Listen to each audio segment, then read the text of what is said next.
Hello mga Suki Loves, kamusta po kayo? Good day po sa inyong lahat, kahit saang sulok man po kayo ng mundo, sa aking mga followers po dyan. Maraming salamat po sa inyo. Sana po lahat tayo is nasa mabuting kalagayan po lahat. Lalo na po sa Pilipinas, sa Luzon, maraming baha. So, keep safe po tayong lahat. Mga Suki Loves, ngayon naman po ay magluluto na naman ako ng Dawood Basha dahil request na naman ng aking amo dahil paborito ng kanyang panganay na apo. So, ito po ang aking karne. Ano po ito yung tawag dito, giningiling na karne ng baka. Ayan. So, ito po ang aking sangkap. Arabic spices po siya para po sa karne.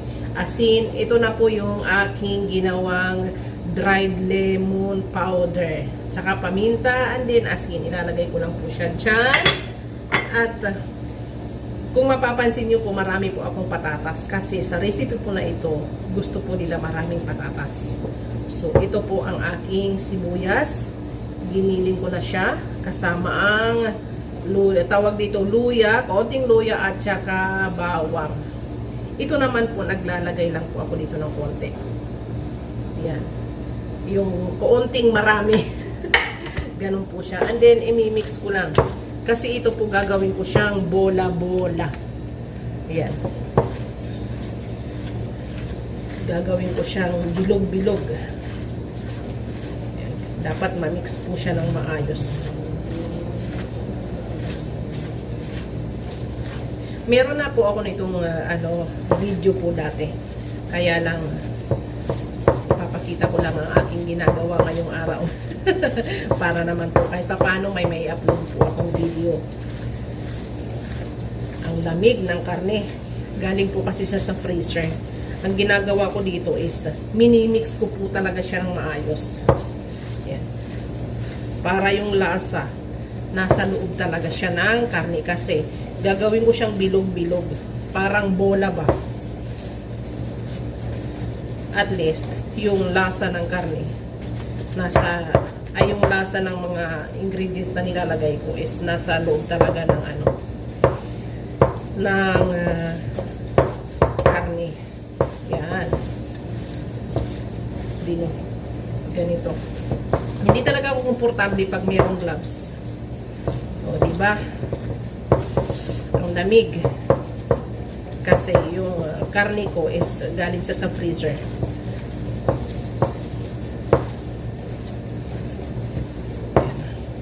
And then bibulig-buligo ko na siya. O, diba? Yan, na-mix ko na siya. Ito rin yung parang ginagawang kebab sa recipe ng mga meron sa restaurant, yung mga inihaw. Ito din po yun. Siya isa-isa. Para malinis po ang kamay ko. Katatapos ko lang magugas ng kamay. So, it's okay na hawakan ang gloves. Diba? Mas komportable kasi ako kapag walang gloves. Mas malinis kumilos ang kamay ko. Ito po. Iprito ko lang siya hanggang sa maging brown siya ng konti. Yan.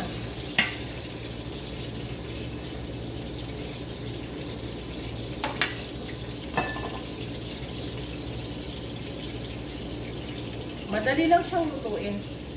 Sa una lang, parang ang hirap gawin. Pero pagkakabisado mo na, mabilis na lang siya.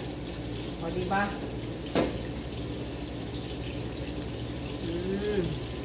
Maghahanap naman ako ngayon ng kaldero.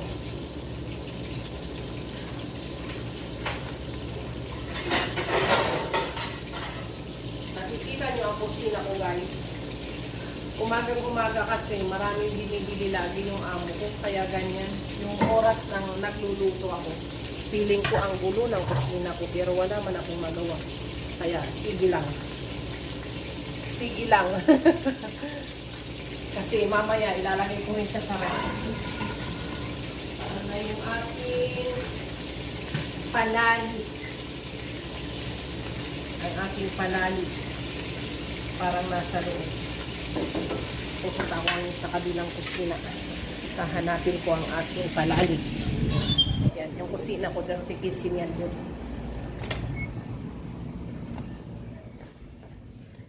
Nandito yung aking mga stock ng, ayan, ito yung wala ko dun sa kabila.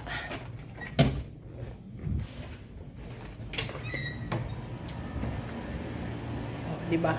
Lalabas ako dito, ang init. Mainit dito sa part na to kasi yung singaw ng init sa labas. Grabe. Ah.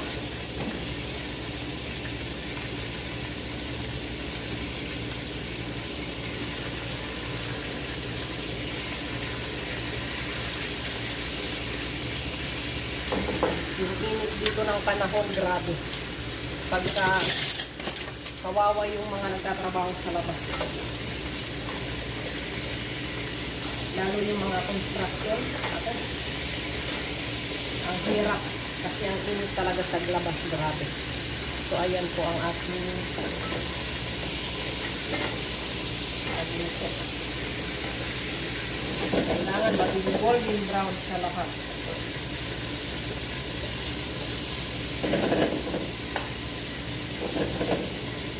Diba? Tapos dito maglalagay naman ako ng kanin.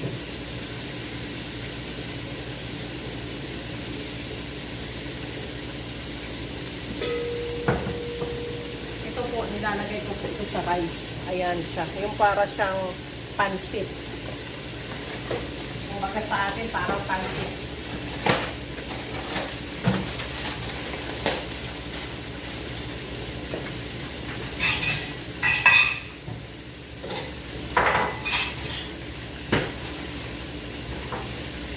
Gulungin ko lang siya.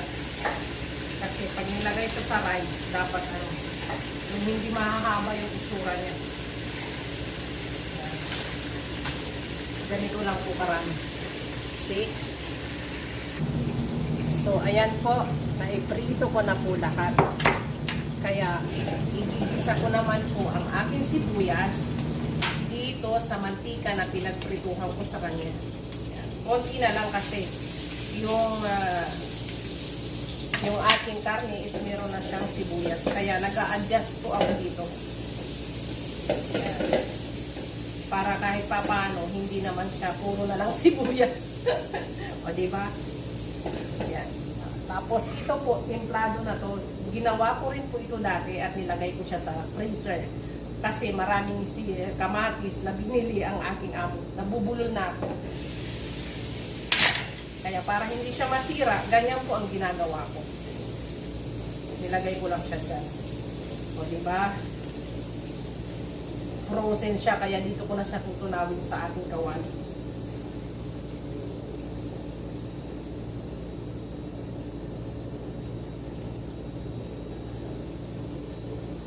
Yan.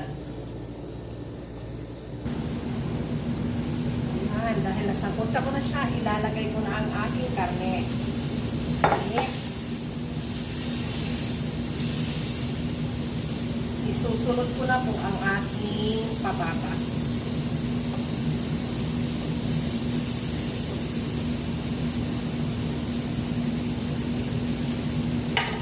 Yan. Perfect. Pag sinasangkot siya po ng maayos, yung kamatis at saka sibuyas, sa totoo lang ang sarap. Yung lasa niya nandyan. Hindi kailangan ng mga Ajinomoto or Maggi or ano. Feeling ko hindi kailangan kasi yung lasa niya dumidikit po talaga sa karne. At saka sa mga sangkap na nilalagay, masarap talaga siya. Kaya, o diba? Wow! It's look perfect.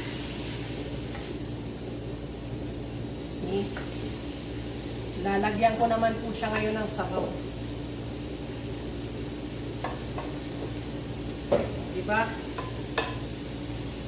Meron na akong ready na hot water. Taran! Oh! And then, hahayaan ko na po siya na maluto. Yan, malapit na pong maluto. Ilalagay ko na ang aking bell pepper. Yan. Hot chili. At saka itong aking coriander for fresh. Yan, sayang. Marami pa. Yan. Nilalagay ko po siya kapag malapit ng maluto. Yung aking coriander at saka parsley.